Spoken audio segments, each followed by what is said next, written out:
Welcome. It's The Real Estate Show.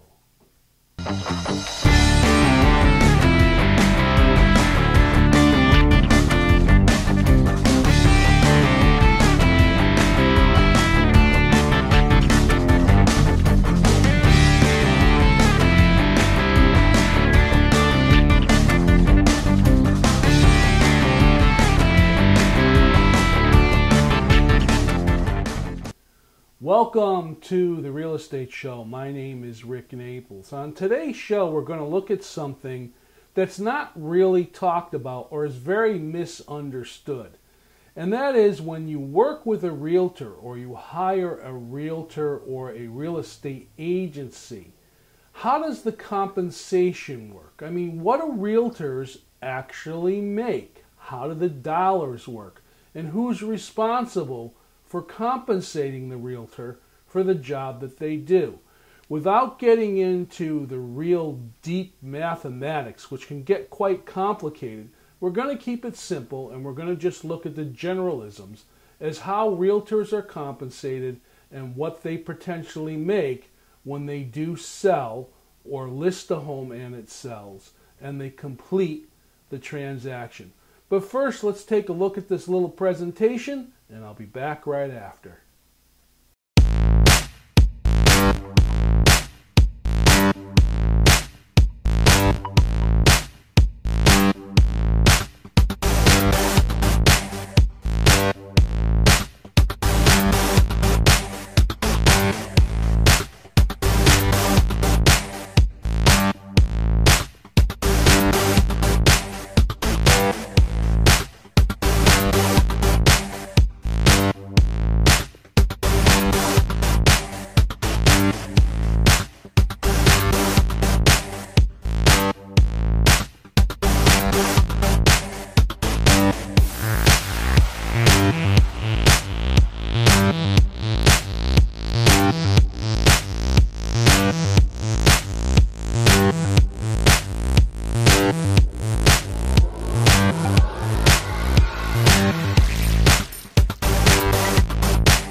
We're talking about realtors' compensation. There's a misunderstanding in the general public that people who are realtors, especially those that work and do real estate full-time, are salaried employees, and they're not. A realtor is what's called an independent contractor. And independent contractors are very common. Basically, that means they're a self-employed individual. But a realtor is a little bit different. Most self-employed individuals own or operate their own businesses and have their own business rules as to what they offer the general public and what they'll do for services and so on and so forth. A realtor is an independent contractor, so they're kind of in their own business, but they do work under a brokership. So there is kind of a relationship between the realtor who's working to represent the client and their responsibility to the brokership to which they're licensed under. And this opens up an interesting relationship as far as how compensation is done. First of all, let me say this. In our state, or actually in any state, when it comes to real estate commissions, the commission is negotiable between the client and the agency. Now, we know historically that when a realtor goes out and discusses compensation or what's going to be charged when they list a home, Traditionally, it's always been 6% of the sales price, whatever that might be, and they look at a 6-month listing contract. However, in a very aggressive market where there's a lot of competition because there's a lot of realtors out there and a lot of real estate agencies, you might find those compensation rates or that percentage dropping to the 5.5% or 5% level. As the realtor will explain to the potential seller that's looking to put their house on the market, is the lower the commission amount that's negotiated, it gives the realtor and the agency that they're working for less potential monies to work with to market the home to get it sold. Now, I'm not saying that you're going to find realtors out there that don't do very, very low listing rates. I've seen some very low ones out there. But most of the time when there's low listing rates out there, the realtor or the agency is not able to really provide all of the services that are needed to properly market a home and get it sold, because they just don't have the potential of making the money or money coming in from other sales at those particular rates. But let's talk about the realtor themselves. Now, when a realtor works for a real estate agency, whether it be any of the large franchises or local agencies, whether it be an agency that has 1 or 2 realtors working with it or hundreds of realtors working with it, the realtor has an independent contractor's agreement with that particular agency. Now, one of the things that the realtor does negotiate with the agency is how much compensation they're going to get to perform the duties needed in order to show and sell homes or list homes and market them. And that's called a split.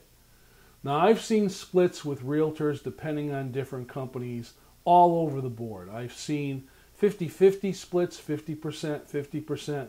I've seen higher splits, 60-40s. I've even seen some go as high as 80%. And in very few cases, depending on the organization, as high as 95%. What this means is whatever the dollars are that are brought into the agency upon the closing of the sale, the realtor makes that percentage of money, and anything left up to the 100% level stays with the agency. The reason why I'm explaining this is that there is a misconception that the realtor who's representing the deal makes all the dollars. They don't. There are costs that are involved. There's a split with the agency, as I just said. And the other thing that's involved is 99% of the time, the realtor that lists the home for sale is not the realtor that sells the home. The relationship is called a co-broking relationship. And what that basically means, folks, is that the realtor contracts with the seller and the realtor's agency agree on what the commission amount is going to be upon the sale, whether it's 5%, 6% of the total amount. The house is then marketed, but it's marketed not only to potential buyers out there, but to other realtors that are working with buyers looking for homes. If a realtor from another agency, or sometimes within the agency that the home has been listed with, brings in a ready, willing, and able buyer, the commission amount that's going to be collected may be split with that other industry on a co-broking relationship. Keeping it simple, what that means is, let's say, for instance, that you contract to list a home that sells for $200,000. Doing the simple math, a contract at $200,000 that's been agreed to by the seller and the brokership to compensate at a 5% commission, you would think that the realtor's making $10,000 commission on that particular transaction. That's not necessarily true because, as I just mentioned, you do have a co-broking relationship. So that $10,000 per se that might be collected from the seller, that's going to get split. And most of the time it's split in half. So now the $10,000 commission has reduced to $5,000. That $5,000 comes into the agency, and then the agency is going to split that $5,000 based on what the independent or realtor's contract is with that agency. So let's say they're a realtor and they're at a 50% agreeable split. That $5,000 is now reduced to $2,500. So it looks like a $10,000 compensation has automatically, before you even get started, been reduced to $2,500. Now here's the caveat. The realtor themselves, if they're the listing agent, because they're an independent contractor, they have a lot of costs that are involved in order to bring that commission in. And those can be costs like advertising, different marketing methods, doing open houses, working with the CTMLS database to reach out to realtors that have buyers that are in that buyer range. There's a number of things that are involved besides just things like gas for their cars and their normal living expenses, because obviously as an individual, realtors do have regular living expenses. They have mortgages to pay or rents to pay and groceries to buy and kids to support just like everybody else. And then also too, they have the different fees and education costs that they have to do in order to keep their licenses active to practice real estate. So even though there's a commission amount that's collected in selling the home, and even though that commission is split between two agencies, and even though the agent's going to get a percentage based on their independent contractor's agreement with their agency, the dollars that are collected that actually go to the realtor are reduced even further by the estimated costs that the realtor has to put into in order to do the job that they need to do for their client. And let's not forget, because a realtor is an independent contractor, any dollars that they get, they become liable for their own taxes and their own benefits and everything else that's involved with monies that are coming in. So, without getting really complicated as far as the math is concerned, there isn't the amount of dollars that look like on the surface going into the actual realtor's pocket when they're conducting the business they're going to do. Let's take a break, and I'm going to show just a quick little presentation, and I'll be back to talk a little bit more about the mathematics of how realtors are actually compensated.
We're talking here on the Real Estate Show about realtors' compensation. And in the previous segment, I was trying to explain how all the splits and the dollars work and what actually goes to your realtor when you're working with them.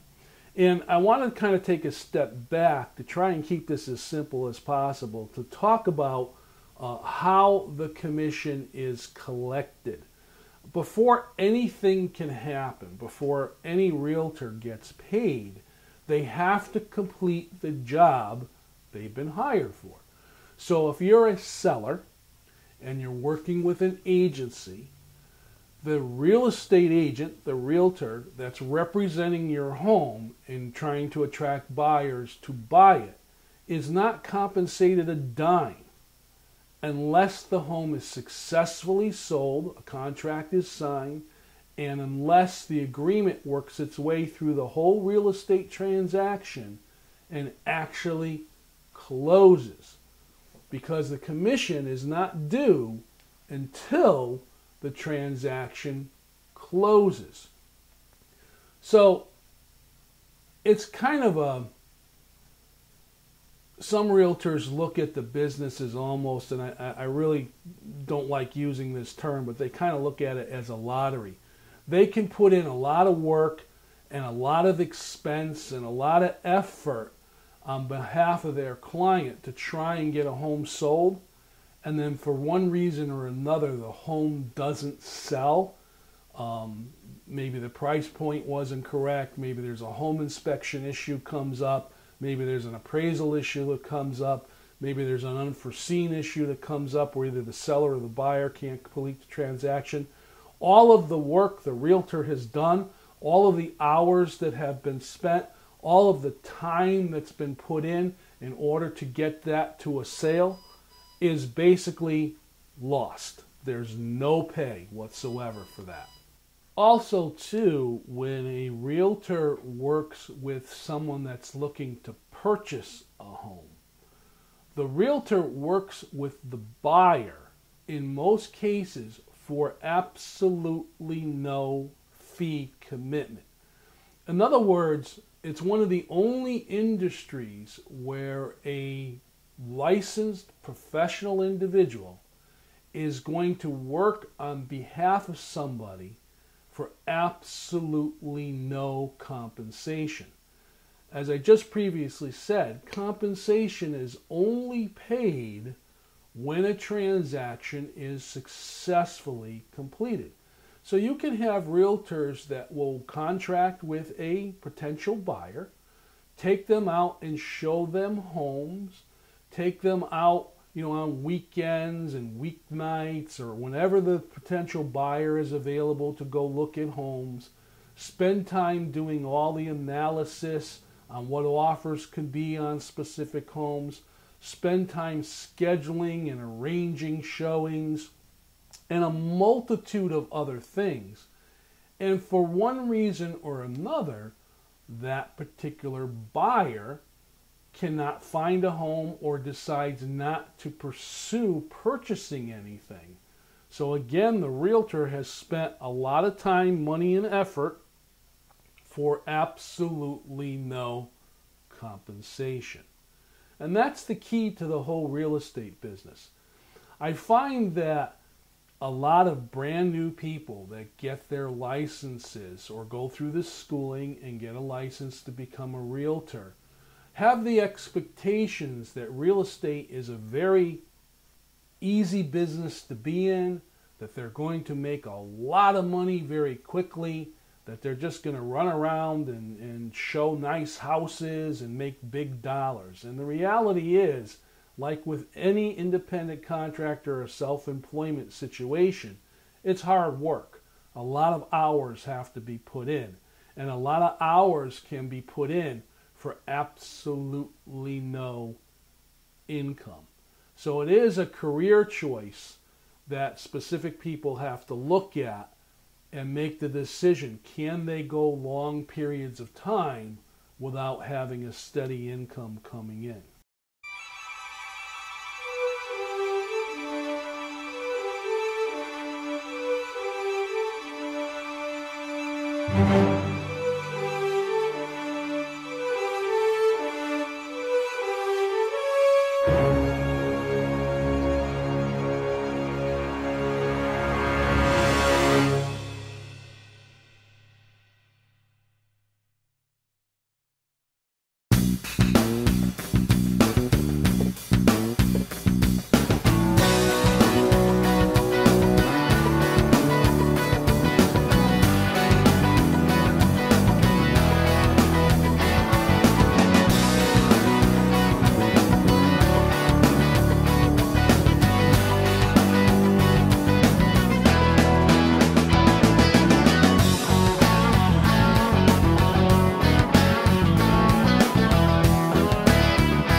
This is the part of the real estate show I call the real estate mailbag. It's my opportunity to address questions that are asked to me through either emails that are sent in to the real estate show, asked to me by fellow realtors, or even asked to me by potential clients or past clients.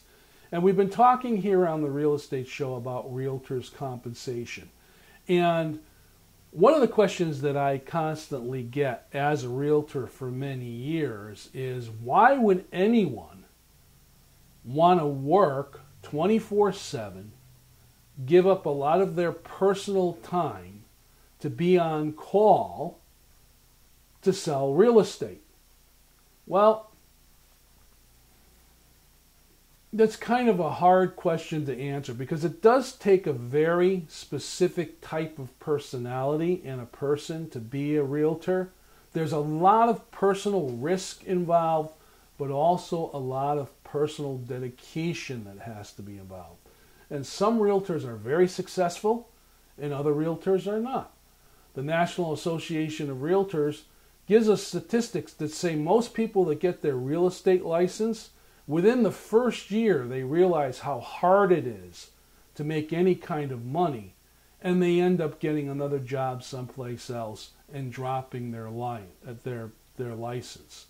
But for those that are out there, for those realtors that are making a living, helping buyers and sellers accomplish their real estate needs, take a moment to appreciate their efforts and everything that they do, because they work hard for that potential payoff and to help you be successful in completing the real estate transaction you wish to complete.